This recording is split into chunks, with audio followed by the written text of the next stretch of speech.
Nabi salat, sahabat salat, tabi'in salat, ulama salat. Bahkan semua nabi salat. Nabi Musa salat, Quran surah ke-20 ayat ke-14. Nabi Isa salat, Quran surah ke-19 ayat 31 sampai 33. Nabi Ismail salat, meminta keluarganya untuk salat. Wa kana ya'muru ahlahu bis salat, Quran surah 19 ayat ke-55. Nabi Ibrahim salat, mendoakan keturunannya supaya salat. Quran surah ke-14 ayat 39, 37 sampai 39. Semua salat. Nah, Nabi, Rasul salat, sahabat salat, tabi'in salat, ulama salat. Antum bukan Nabi, bukan Rasul, bukan tabi'in, bukan sahabat, bukan ulama. Antum tidak salat. Ada sesuatu yang harus kita perbaiki dalam diri kita. Disingkatnya, tidak dibenarkan salat hanya berzikir saja dalam diri kita, tapi harus diwujudkan dalam bentuk gerakan-gerakan ibadah salat. Ya.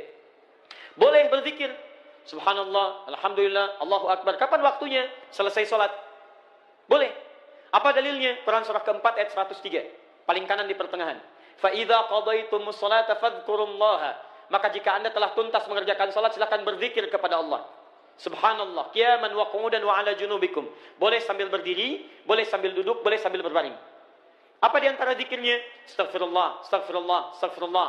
Allahumma antas salam, minkas salam, tabarakta ya dzal jalali wal ikram. Hadis Muslim, hadis 593. Ya, la ilaha illallah wa la syarika lah, lahul mulku wa lahul hamdu wa ala kulli syai'in qadir. Hadis Muslim, hadis 595. Jadi, saya pertanyaan untuk yang pertama ini tidak diperkenankan. Saya ulang, tidak diperkenankan meninggalkan salat dan mengganti dengan zikir-zikir dengan kalimat thayyibah saja. Bagaimana Ustadz kalau solusinya? Masalahnya saya sulit menemukan waktu salat. Ada beberapa pertanyaan.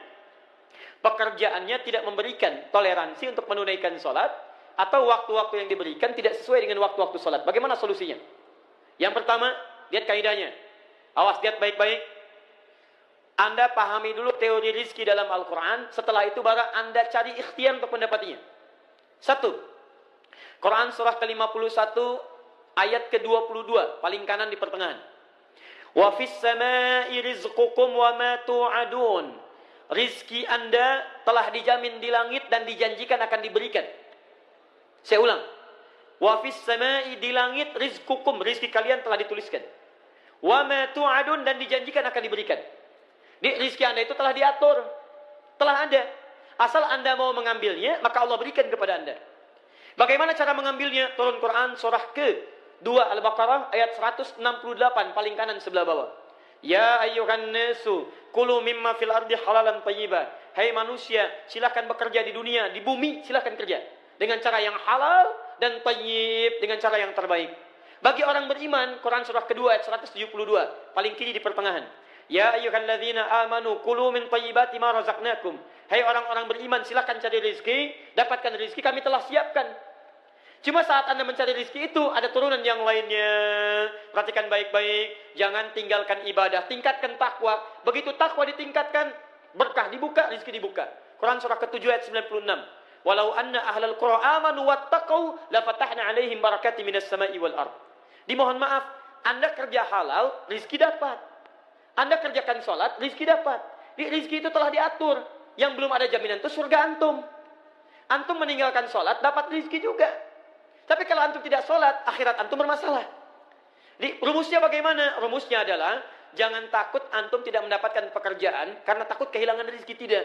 Rizki itu telah diatur, asal antum mau kerja, dapat antum bagian dari rizki. Karena itu saran saya, sambil antum mendapatkan pekerjaan yang baik, jalani pekerjaan sekarang, cari pekerjaan-pekerjaan yang tidak menyulitkan Anda untuk mendapatkan sholat. Ayo cari dari sekarang. Kalau sekarang antum bekerja sulit sholat, antum sambil mencari, kemudian cari kemudahan-kemudahan menunaikan sholat. Misal,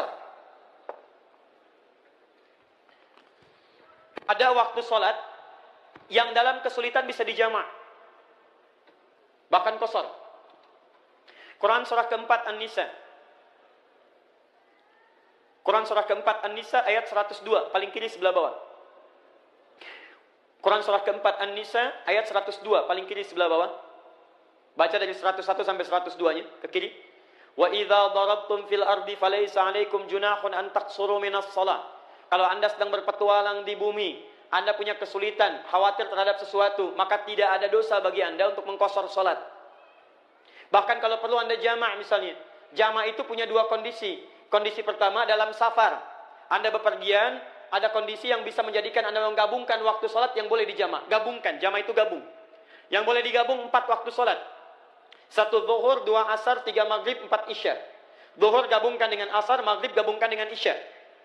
Subuh tidak. Karena itu subuh diletakkan jauh dari zuhur, jauh dari isya. Supaya tidak ada kesempatan bagi kita untuk menjamaknya. Zuhur dengan asar, maghrib dengan isya. Kondisi pertama dalam perjalanan. Perjalanan seperti apa? Ya, yang jaraknya melebihi 80 km ada masyaqqahnya. Dia ada masafah, ada masyaqqah. Masafah itu jarak, masyaqqah itu kesulitan. Maaf, bisa. Anda dari Busan ke sini ada kesulitan, macet luar biasa. Diprediksi habis waktu asyar, boleh Anda jamak. Bahkan qasar. Yang kedua, ini yang jarang orang ketahui. Ada kondisi boleh dijamak dalam kondisi tidak ada perjalanan, tapi karena kondisi sulit mengerjakan sholat pada saat itu.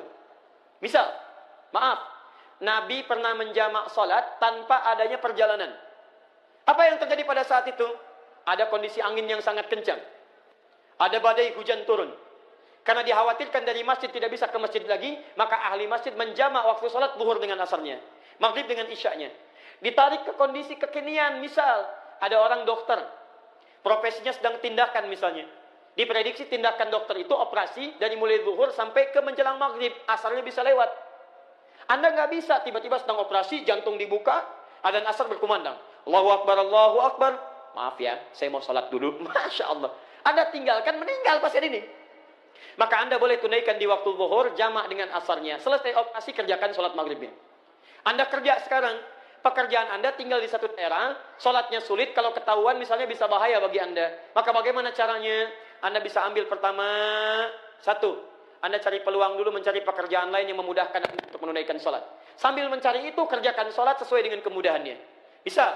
Anda punya waktu 5 menit untuk mengerjakan sholat. Anda permisi dari situ, cari ruangan, kerjakan sholat, jamak dengan asarnya.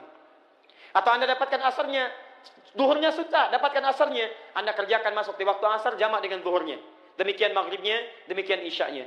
Kalau memang pekerjaan Anda sama sekali tidak bisa menunaikan sholat di sana, maka saran saya, hijrah Anda, cari pekerjaan lain yang membuatkan Anda mudah menunaikan sholat. Demi Allah saya katakan, rizki Anda sudah diatur. Asal Anda mau gerak, rizki datang. Tapi surga Anda belum dijamin. Itu masalahnya. Jadi sambil mencari pekerjaan, Anda bisa kerjakan untuk menunaikan salat jamaknya. Kalau sudah dapatkan pekerjaan yang baik, Anda dapati itu dan semoga Allah memudahkan keadaan Anda insyaAllah.